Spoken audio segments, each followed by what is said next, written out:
A minha empresa, mas é de duas perguntas, né? Minha empresa está contestando.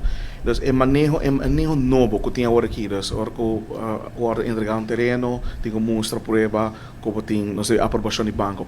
Tem que agora aqui está funcionando, está donando nossa visa, o resultado? Wel, essa aqui é um manejo que a ordem introduzida em 2018 do tempo do ministro Otmar Odeberg. É um manejo que está vigente ainda. Ela funciona, mas sobretudo tem hobby gente que arraia no terreno e por a prova que não tem fundo para fazer. Também, por exemplo, botimbiana também sim, pero porta mitata pode ajudar-me um pouco, a tal gente pode ajudar-me, mas se é para banco, há uma carta, botar para duas cartas nem junto, também te ajudava.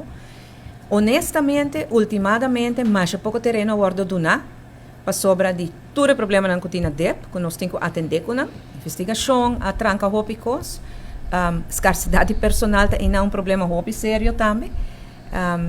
E nós queremos reevaluar o manejo. Que agora que nós chegamos no ponto, 2018 para 5 anos, vamos acurar o semestre ajuste, anterior outro ano, voral que projeto também de inventarização aqui, e nós vamos estar sali by mais ligeiro. Minha empresa, hobby